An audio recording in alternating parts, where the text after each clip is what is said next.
নমস্কার বন্ধুরা, welcome to our channel. আজকে যে টপিকটি নিয়ে আপনাদের কাছে চলে এসেছি, এটি একটি খুব প্রয়োজনীয় বিষয়। কি করে আমরা আমাদের নাম অথবা সারনেম লিগালি চেঞ্জ করতে পারি সেই বিষয়ে আজকে আপনাদের সাথে আলোচনা করব। বিভিন্ন কারণে অনেক সময় আমাদের নাম এবং সারনেম চেঞ্জ করার প্রয়োজন পড়ে। যেরকম অনেক সময় মেয়েদের আফটার ম্যারেজ অর্থাৎ বিবাহ পরবর্তীতে নাম এবং পদবি চেঞ্জ করে থাকে। এক্ষেত্রে আমার একটি বিষয় বলার আছে, আফটার ম্যারেজের সারনেম বা নেম যে চেঞ্জ করতেই হবে তার কোনো বাধ্যবাধকতা এখন নেই। বিয়ের আগে যে নেম এবং সারনেম দুটো দিয়ে আপনি সমস্ত রকম লিগেল কাজ করতে পারবেন মহামান্য সুপ্রিম কোর্ট অফ ইন্ডিয়ার ভার্ডিক অনুযায়ী। এছাড়া আফটার ডিভোর্স, অ্যাডাপ্টেশন অনেক সময় নেম এবং সারনেম চেঞ্জ করার প্রয়োজন হয়। নেম চেঞ্জের ক্ষেত্রে অ্যাপ্লিকেন্ট 18 ইয়ার্সের ঊর্ধ্বে বয়সসীমা থাকা প্রয়োজন। অ্যাপ্লিকেন্ট যদি নাবালক এবং নাবালিকা হয়ে থাকে সেই ক্ষেত্রে প্রসিডিংটি তার লিগ্যাল গার্জিয়ানের তত্ত্বাবধানে হয়ে থাকে। এইবার নেক্সট কোশ্চেন, কতদিন সময় লাগে এই পুরো প্রসিডিওরে? এই পুরো প্রসিডিওরটি হতে more and less than 6 month time periods লাগে। এইবার আসছি নাম বদলানোর নিয়মাবলীতে। সবার প্রথম আপনাকে ফার্স্ট ক্লাস ম্যাজিস্ট্রেট বা নোটারি পাবলিক অফিসার বা জেলা আদালত অর্থাৎ ডিস্ট্রিক্ট কোর্টের ওথ কমিশনারের কাছে গিয়ে নেম চেঞ্জের অ্যাফিডেভিট কপি দিতে হবে। এই অ্যাফিডেভিট কপিটি হলো আপনার প্রমাণপত্র যা আপনি লিগ্যাল ওয়েতে আপনার নাম বদলাতে চান তার প্রমাণস্বরূপ।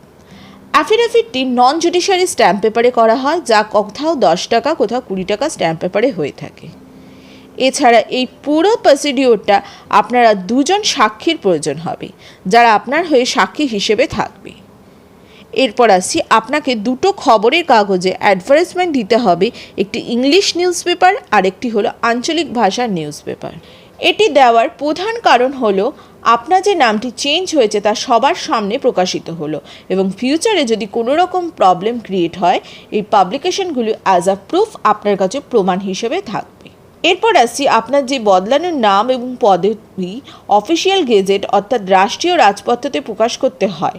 এটি একটি সাধারণ গভর্নমেন্ট প্রেসের ডিপার্টমেন্টের কাজ করে, এই প্রেসগুলিতে হয়ে থাকে।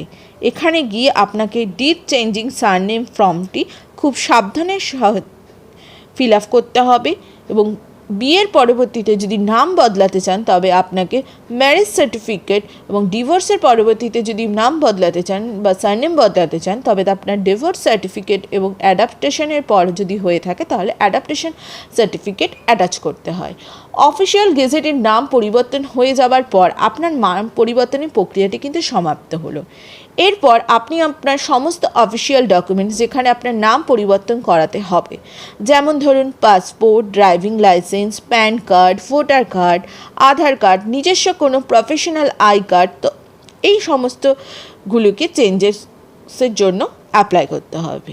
তখন আপনি আপনার অ্যাফিডেভিট কপি, খবরের কাগজের পাবলিকেশনের কপি এবং গেজেটে প্রকাশিত হওয়ার নামের কপি অ্যাটাচ করে অ্যাপ্লিকেশনগুলি করতে হয় নির্দিষ্ট আধিকারিকদের কাছে। আজকের এই ভিডিওটি এখানেই শেষ করছি। আবার দেখা হবে নেক্সট কোনো ইনফরমেটিভ ভিডিও নিয়ে।